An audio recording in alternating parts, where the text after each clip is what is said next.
참으로 다행인 이 내용이 있습니다. 그건 뭐냐면 이 단핵구가 이게 파고 들어가서 염증을 유발하는 세포로만 작용하는 게 아닙니다. 이때는 염증세포일 때는 M1이라 그러거든요. 그런데 조건을 잘 맞춰줘서 예를 들면 항산화, 그 다음에 여기 보듯이 저산소를 해결합니다. 산소 공급이 잘 되게 해주고, 그러기 위해서는 담배를 어떻게 해야 될까요? 담배는 끊어야죠. 그 다음에 고지혈, 이거는 약을 써서라도 떨어뜨리고, 운동, 식이 조절해서 떨어뜨리고, 혈당, 당뇨죠. 그래서 이것도 약을 쓰고, 그 다음에 운동을 하고, 이렇게 조절을 잘 해서 이걸 바꿔주면 신기하게도 이 말썽꾸러기 이 대식세포가 좋은 대식세포로 바뀝니다. 항염증세포로 바뀝니다. 이거는 뭐냐면 청소부예요. 그래서 이거는 쓰레기를 가지고 그 다음에 쌓여있는 것이 아니라 그걸 가지고 혈관 밖으로 빠져나갑니다. 일부분은 쓰레기를 털어내고 다시 이제 혈액으로 돌아가기도 하는데, 그래서 이 점이 대단히 중요합니다. 그러니까 염증이 있는 부분에 환경을 바꿔준다. 바꿔주면 그 염증에서 항염증 쪽으로 이렇게 항산화 쪽, 이런 쪽으로 바꿔주면 이 대식세포가 청소부로 되려 바뀌어서 그 다음엔 이게 동맥경화가 좋아지게 된다는 겁니다. 이게 바로 그 사진입니다. 이게 논문에도 발표된 내용이죠. 그래서 대식세포가 이게 쌓여있을 때는 동맥경화가 진행되고, 그 다음에 이것이 청소부가 되는 M2가 되는 거죠. 돼서 쓰레기를 가지고 림프관, 이게 그 외피 쪽으로 빠져나가서 밖으로 빠져나갑니다. 그러면 점점 동맥경화가 얇아집니다. 일부는 쓰레기를 털어버리고 다시 이게 혈관 속으로 들어가는 것도 일부가 있습니다. 이런 사실들이 다 확인이 됐습니다.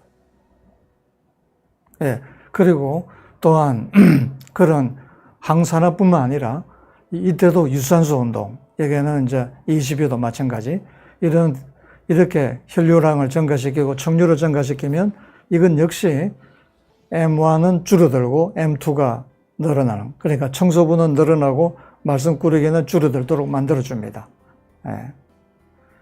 이뿐만 아니라 HDL 콜레스테롤도 상당히 역할을 합니다. HDL 콜레스테롤은 여러 단계에서 역할을 하는 것이 알려져 있는데요. 우선 이게 단핵구, 피 속에 돌아다니는 것이 이게 내 피에 달라붙는 걸 억제하고, 그 다음에 이게 LDL 콜레스테롤이 산화되는 것도 막아줍니다. 막아줄 뿐만 아니라 그 다음에 이 대식세포가 많이 잡아먹고 콜레스테롤을 많이 잡아먹고 그 다음에 냄새를 피우는 거, 사이토카인 이런 걸 피우는 걸 갖다가 억제를 해줍니다. 이렇게 해서 혈소판 억제도 막죠. 이렇게 여러 단계에서 동맥경화도 막아주고 혈전 생기는 것도 막아줍니다. 그러니까 상당히 좋습니다. 그렇다 하더라도 너무 과도하게 높으면 역시 나쁘죠. 그러면 이런 LDL 콜레스테롤이 우리 몸에서 이게 잘 만들어지게 하기 위해서는 어떻게 해야 되느냐? 보시면 건강식을 한다, 식이섬유를 많이 먹는다, 아보카도나 견과류가 도움이 되겠다, 오메가3가 도움이 된다, 규칙적 운동을 한다, 비만이 있으면 체중 조절을 한다, 담배를 끊는다, 그 다음에 설탕이나 이게 밀가루 같은 걸 좀 줄인다, 그 다음에 필요하면 적절한 고지혈약을 쓴다, 이런 겁니다. 근데 가만히 보시면 결국 동맥경화에 도움이 되는 거하고 또 똑같습니다. 그러니까 LDL이 증가되는 것은 역시 다른 것과 다 연관이 되어 있다, 이래 보시면 되겠습니다. 그래서 한번 다시 보면 이게 환경, 염증의 환경 개선시키는 게 대단히 중요한데 거기에는 항염, 항산화가 아주 필요하겠다. 그래서 치료에는 그 약제가 쓰입니다. 항염, 항산화 약제가 쓰이고 우리가 평상시에는 이제 그런 항염, 항산화하는 식품들을 먹는 거죠. 먹고 운동도 도움이 된다 그랬죠. 그런 것 같이 가시면 되겠습니다. 그래서 동맥경화 어떻게 좋아지나요? 이제 두 번째 명제, 동맥경화는 만성염증이다.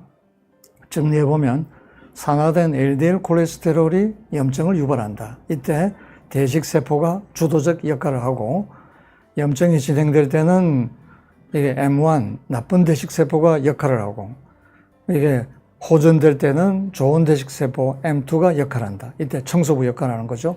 그런데 이 둘은 고정적인 것이 아니라 환경에 따라서 둘이 이게 서로 바뀔 수가 있는 거다 이거죠. 그때 항염 항산화제가 치료로서는 도움이 되겠다 이렇게 볼 수 있습니다.